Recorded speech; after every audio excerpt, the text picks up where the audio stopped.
Hello everybody, welcome to this webinar from NCFE.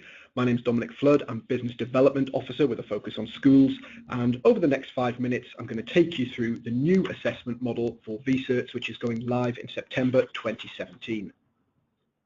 So we're going to focus on the new assessment model and on the following areas. So we're going to look at why we've changed our vCerts, and we're going to look at the new assessment model itself, both the internal and external assessment.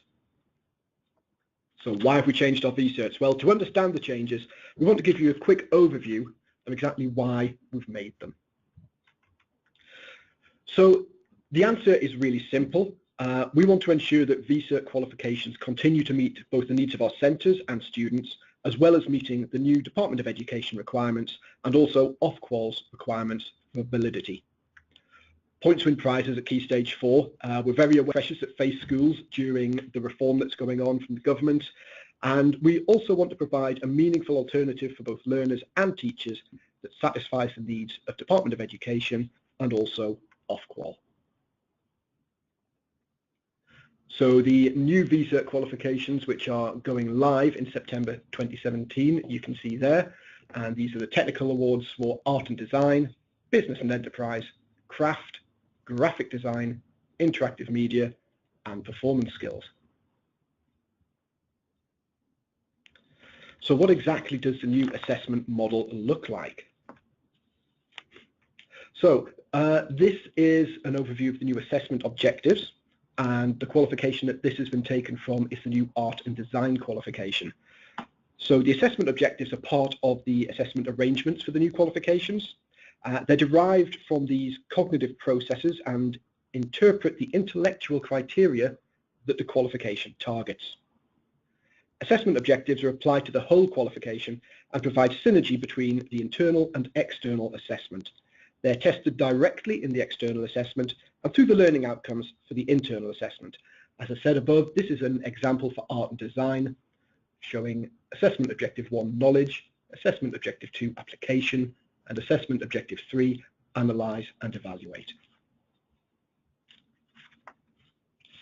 So moving on to have a look at what a unit will look like with the new assessment criteria, we've implemented a whole new approach to support teachers to accurately and confidently mark learners' work.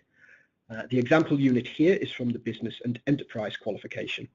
So we'll still have a learning outcome, which is the learner will statement. And the learning outcome will always be a very broad statement, which will always start with the learner will. In the example on the screen, we use a bulleted list of assessment points, so it's very similar to assessment criteria, and these all begin the learner must. These assessment points break down the individual elements of the learning outcome to clarify the focus of the assessment. Learners must achieve each of these assessment points in order to pass the unit. So with the new learning outcomes, the learner will be assessed overall rather than evidencing each assessment criteria. For example, all assessment points need to be addressed, but weaker areas can be compensated for by stronger areas.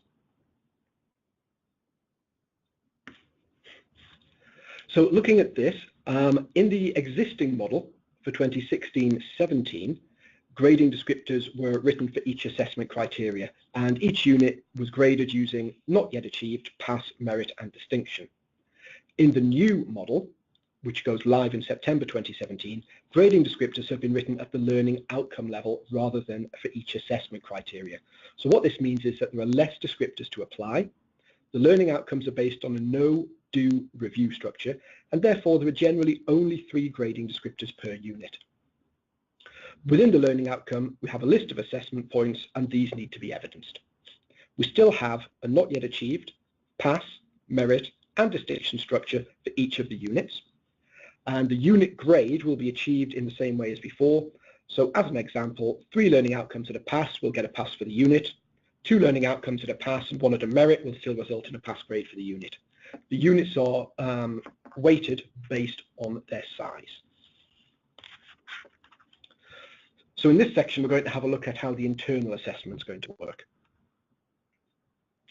So for the internal assessment, learners are going to complete internal assessments for all units and for all learning outcomes. So there are 4 internally assessed units in all of the new vCerts.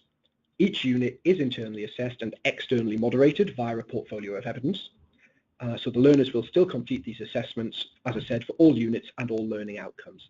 There will be contextualized sample internal assessments available for you to use when the product launches, and these will be scenario-based to make sure that they really do have a strong vocational context.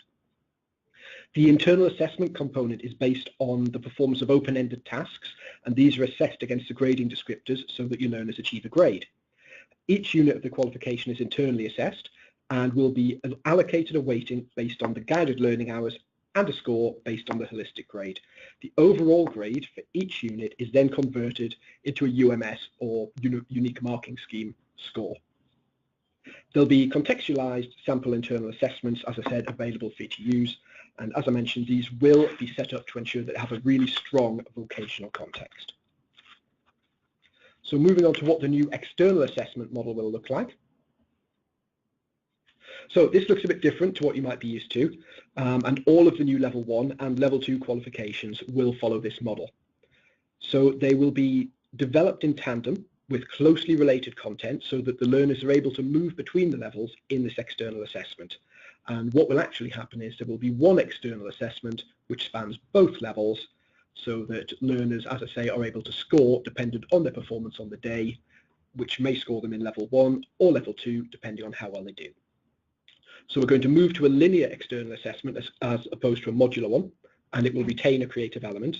And what that means is that we can draw on the content from across more than one unit in the qualification as opposed to externally assessing one unit. So some of the highlight messages about the external assessment. There will no longer be grading descriptors for you to mark in the external assessment. There is now a numerical mark scheme that will instead be applied, and this will be mapped to the assessment objectives based on the level of response. It's compensatory, so learners can now make up for marks they miss on questions or tasks, and it just means if the learner does better on some questions than others, it will even out for them. The external assessments will be set and marked by NCFE, and there will still be a pass, merit and distinction at the external assessment point, which then, with your internally assessed areas, translates into pass, merit, distinction, distinction star at the qualification level. So a bit of further information for you about what's going to be coming with the qualifications.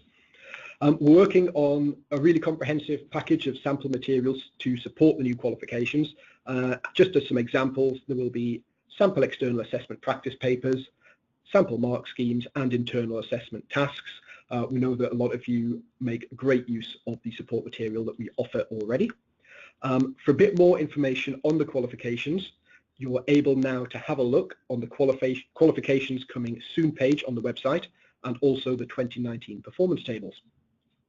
So just to conclude, this is an introduction to the changes that are being made, and we will provide you with further support and further information in the coming months. And in the meantime, if you have any questions about this webinar or any of the vCert qualifications, please give us a call. And the team that you would be looking to call to have a chat around our vCerts is the customer development team, and you can reach them on 0191 240 8833. That's 0191 240 8833. Thanks very much, everybody, for taking the time to watch this webinar. I hope it was useful to you. Thanks very much, and goodbye.